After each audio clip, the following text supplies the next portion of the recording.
आज समझते हैं कि असहयोग आंदोलन क्यों हुआ था, इसके कारण क्या थे, और आपको अगर एग्जाम की तैयारी करते हैं तो ऑब्जेक्टिव टाइप के क्वेश्चन भी बना चुके हैं।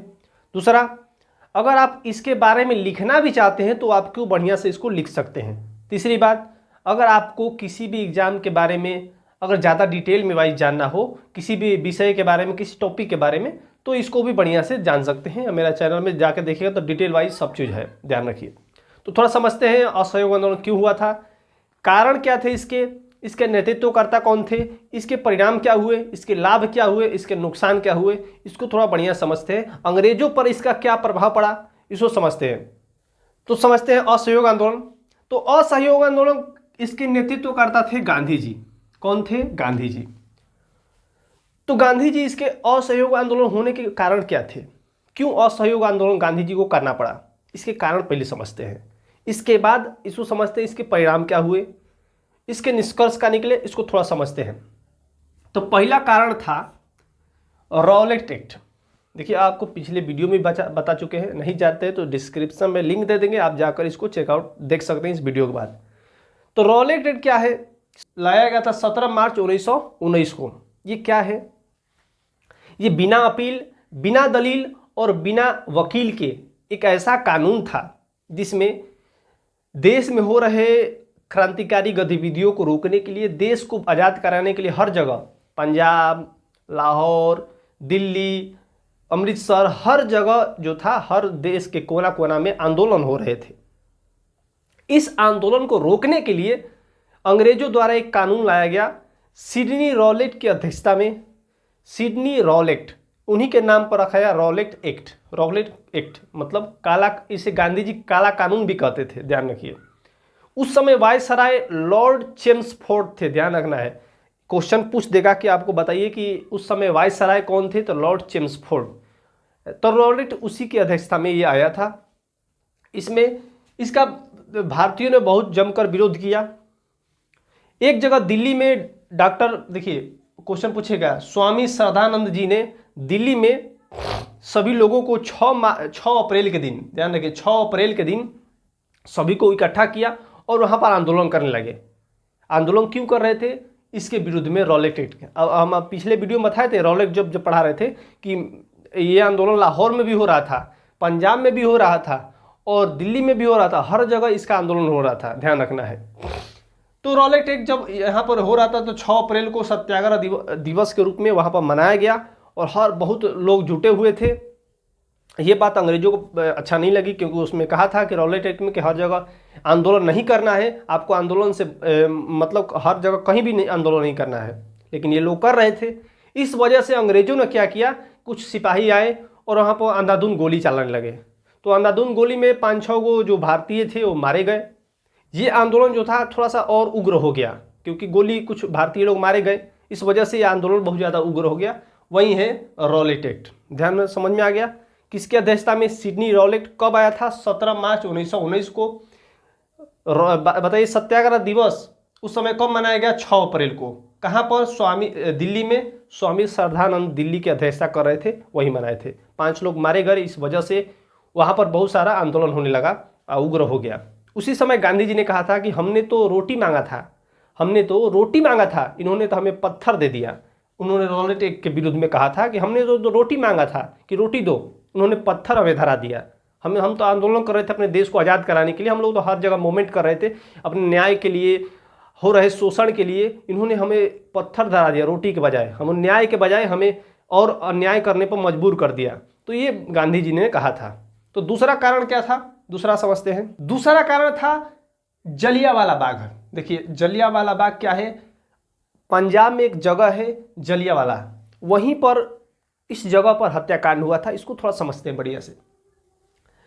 पंजाब के अमृतसर में ये जगह है। देखिए हुआ क्या कि कुछ लोग रॉलेट एक्ट के विरुद्ध में जलियांवाला बाग पे इकट्ठा होके और वहाँ पर आंदोलन कर रहे थे। आपको इस वीडियो में बता चुके हैं जलियांवाला बाग क्या है, थोड़ा सा शॉर्ट में बता रहे हैं कि आपको याद पड़ जाए, ये कहानी बढ़िया से इसको रिलेट कर पाइएगा। तो गोली क्या हुआ कि बहुत से लोग इकट्ठा होकर रॉलेट एक्ट के विरुद्ध में जलियांवाला बाग पर बैठकर आंदोलन कर रहे थे। जब आंदोलन कर रहे थे तो अंग्रेज सेना आया और भारतीयों पर गोली चलाने लगे। ठीक है, उन्हें पकड़ कर ले गए 2 नेताओं को गिरफ्तार कर लिया गया। कौन कौन? डॉक्टर सत्यपाल को और डॉक्टर किचलू को, सैफुद्दीन किचलू को, दोनों को गिरफ्तार कर लिया गया। जब गिरफ्तार कर लिया गया तो इसके रिहाई के लिए आंदोलन होने लगे जलियांवाला बाग हत्याकांड में, मतलब जलियांवाला बाग में जगह पर। जब आंदोलन कर लेंगे तो ये बात उस समय इसकी नियुक्त की हुआ था जनरल डायर। उसी समय सेना का अधिकारी जो था जनरल डायर नियुक्त हुआ था इसी को रोकने के लिए, ध्यान रखना है। कौन था? General Dyer. ये नियुक्त हुआ था और ये कहा था कि कोई भी व्यक्ति 3 से अधिक एक जगह इकट्ठा नहीं होना है, एक शहर से दूसरे जगह शहर नहीं जाना है, कोई भी जगह पर आंदोलन नहीं होना चाहिए, ये बात कहा था। और ये बात कह दिया था और पारित भी करा दिया था कि ये नियम कानून लगा दिया था, मतलब कहीं भी राष्ट्रवादी आंदोलन नहीं होना चाहिए। लेकिन यहाँ पर तो हो रहा था। कुछ अनजान व्यक्ति भी थे। उस समय जो था एक पर्व था, पर्व को मनाने के लिए लोग इकट्ठा हो गए थे, उस पर्व को मना रहे थे, ठीक है। तो ये क्या किया कि जनरल डायर ने अपने अधिकारियों को लिया, वो जान गया कि यहाँ पर आंदोलन हो रहा है जलियांवाला बाग में, अपने अधिकारियों को लिया। वो जालंधर का जनरल डायर, ध्यान रखिए जालंधर का था जनरल डायर। 12 अप्रैल को क्या किया कि 100 भारतीयों को और 50 अंग्रेज सैनिकों को लेकर 13 अप्रैल को उसके एक दिन बाद पहुंचा कहाँ पर? अमृतसर के जलियांवाला बाग में। वहाँ पर 13 अप्रैल 1919 को ऑर्डर दे दिया कि मारिए उनको जितना है, गोली अंधाधुंध चलाया। उसमें छोटे छोटे बच्चे, बुजुर्ग, महिलाएं, बहुत सारे हजारों लोग मारे गए, लगभग 20,000 से अधिक लोग मारे गए। हजारों इस आंकड़ा को, ये हर जगह अलग अलग है, लेकिन हम समझेंगे 20,000 लोग अधिकतर घायल हुए, मारे गए।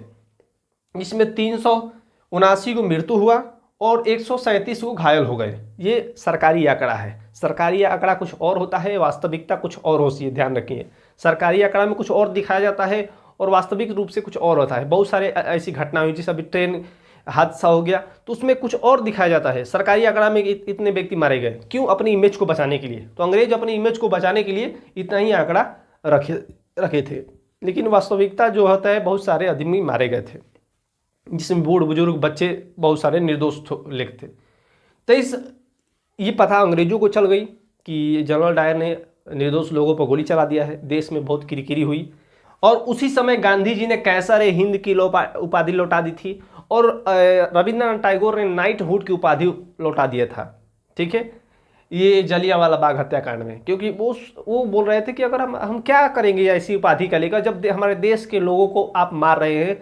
ऐसा दुर्घटना हुआ था, ये ऐसा दर्द मतलब दिल को दहला देने वाली घटना हुई थी, क्योंकि ऐसा तो जानवरों के साथ भी नहीं होता है, उस तरह से मारा गया था लोगों को। तो अंग्रेज इस तरह के क्रूरता विचार रखते थे, ध्यान रखिए। पहला कारण रॉलेट एक्ट, दूसरा कारण जलियांवाला बाग हत्याकांड, तीसरा समझिए खिलाफत आंदोलन। खिलाफत आंदोलन समझने पहले से प्रथम विश्व युद्ध कब हुआ था? तो 1914 से लेके 18 तक प्रथम विश्व युद्ध हुआ था। उसमें ब्रिटेन जो था युद्ध में शामिल हुआ था और इधर था, ये कहानी ब्रिटेन और तुर्की को लेकर है, ठीक है, तुर्की को लेकर। अभी वास्तविक उसका नाम तुर्की हो गया है, टर्की कहते हैं इंग्लिश में, हिंदी में तुर्की कहते हैं। तो ब्रिटेन क्या था, प्रथम विश्व युद्ध में शामिल हुआ था और तुर्की को मना किया था कि आप प्रथम विश्व युद्ध में हमारे खिलाफ युद्ध नहीं करिएगा। और ये तुर्की क्या किया कि ब्रिटेन के खिलाफ युद्ध में भाग ले लिया। तुर्की एक मुस्लिम देश है और मुस्लिम देशों का एकदम समझिए कि गढ़ है वहाँ पर। मुस्लिम देश में यहाँ पर एक खलीफा पद था, कौन सा, ध्यान रखिए। अभी पीछे बता चुके हैं, तभी थोड़ा सा बता दे रहे हैं कि आपको समझ में आएगा, क्योंकि समझ में कब आता है? जब आप किसी चीज़ को रिलेट कर पाते हैं, तभी असहयोग आंदोलन आपको समझ में आएगा। तो यहाँ का खलीफा पद को हटा दिया गया।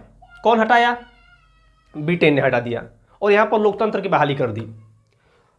अब ये मुस्लिम का सबसे बढ़िया सम्मानित पद था। इस वजह से सारे विश्व के मुस्लिम जो थे वो भड़क गए और भारतीय मुस्लिम, जब मैं भारतीय कहूँ तो ध्यान रखिएगा, उस समय हमारा देश जो था उसमें पाकिस्तान और भारत दोनों एक ही था, ध्यान रखना है उस बात को। जब देश आज़ाद नहीं हुआ था उस समय 1919 की घटना है, ध्यान रखिए। तो भारतीय जो मुस्लिम थे वो क्या करने लगे, प्रदर्शन करने लगे ब्रिटेन के खिलाफ। उस समय ब्रिटेन शासन व्यवस्था चला रहा था भारत का। खलीफा पद को हटा कैसे दिए? उन्होंने बहुत ज़्यादा आंदोलन करने लगे। तो वही खिलाफत आंदोलन है। इसमें गांधी जी बढ़ चढ़ के हिस्सा लिए और ये जो था खिलाफत आंदोलन, इसमें हिंदू भी भाग लिए थे, इस वजह से हिंदू एकता मतलब इसमें अधिक मात्रा में देखने को मिला, ध्यान रखिए। तो आपसे पूछेगा खिलाफत आंदोलन क्या है, तो तुर्की के विरुद्ध में ब्रिटेन द्वारा खलीफा पद को हटा दिया गया। इस वजह से ब्रिटेन के लिए बहुत ज़्यादा विरोध होने लगा, भारतीय जो मुस्लिम थे वो विरोध करने लगे, वही है खिलाफत आंदोलन, ध्यान रखिए।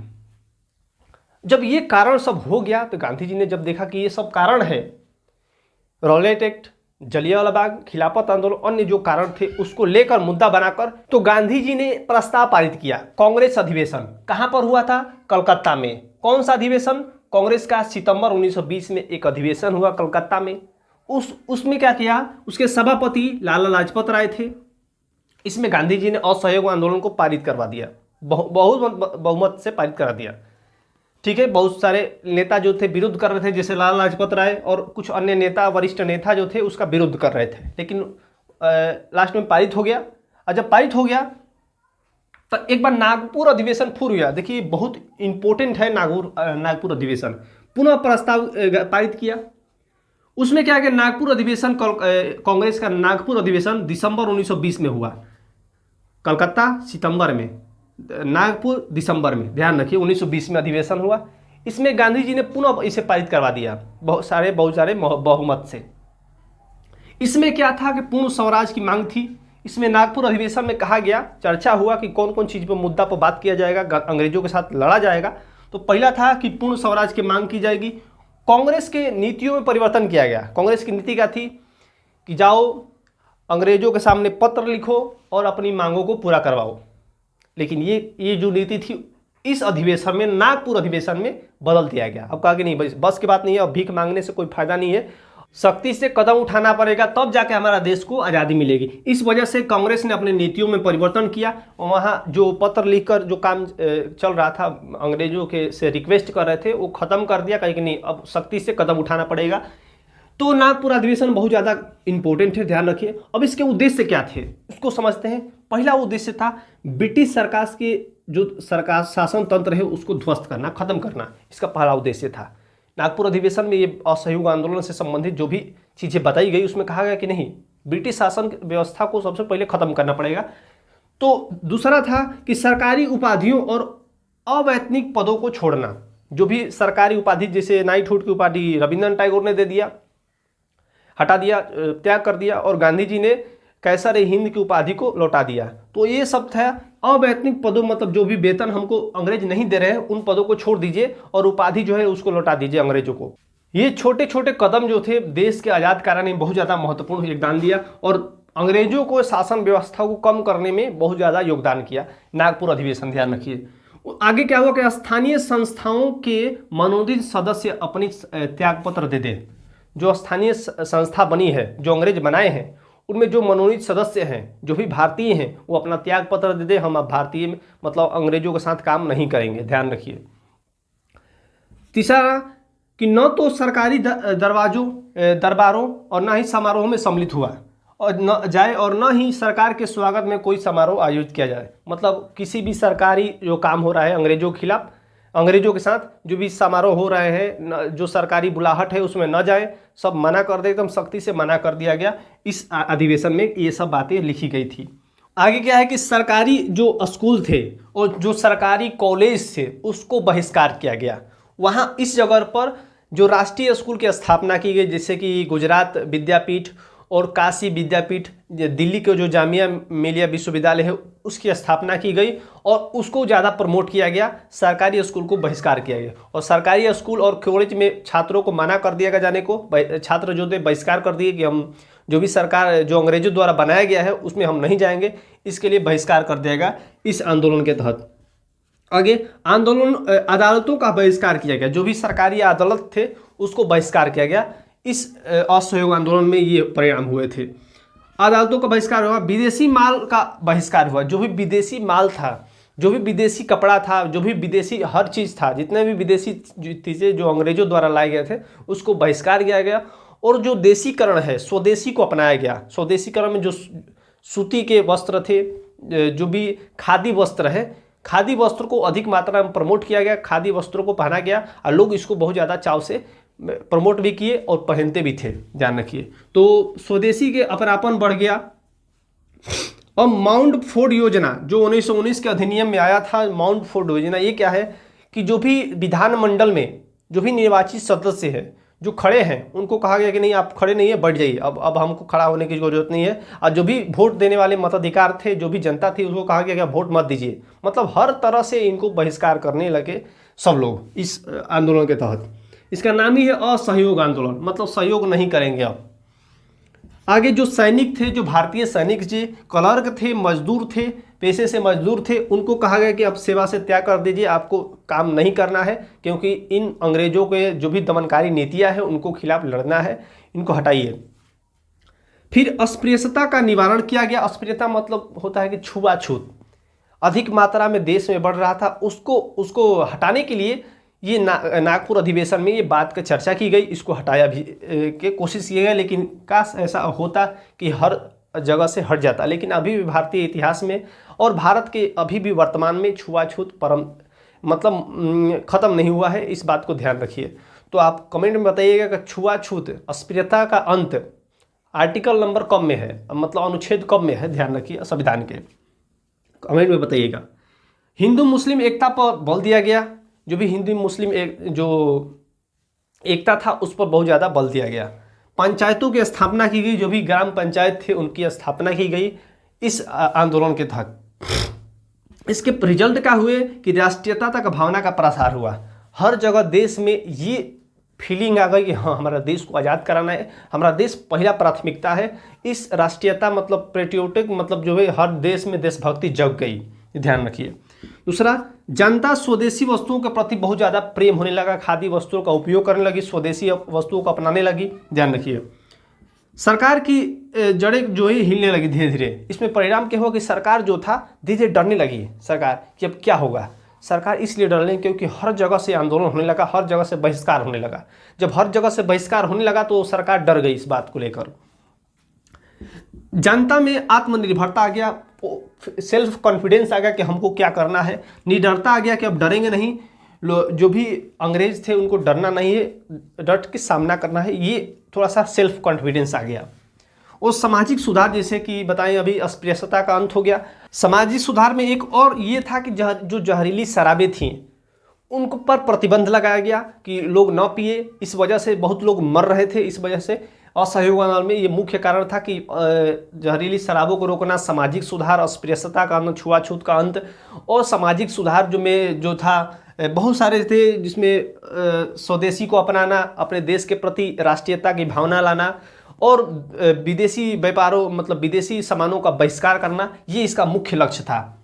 लेकिन कुछ समय बाद एक आंदोलन हो गया चौरी चौरा हत्याकांड। यूपी के गोरखपुर में ये घटना हुई थी, जिसमें स्टेशन जो था रेलवे स्टेशन, उसको जला दिया गया। उसमें बहुत सारे पुलिसकर्मी मारे गए, जिंदे जल के मर गए। इस वजह से गांधी जी को ऐसा लगा ना, इसमें कौन थे तो मतलब आंदोलन करने वाले ही थे, भारतीय ही थे।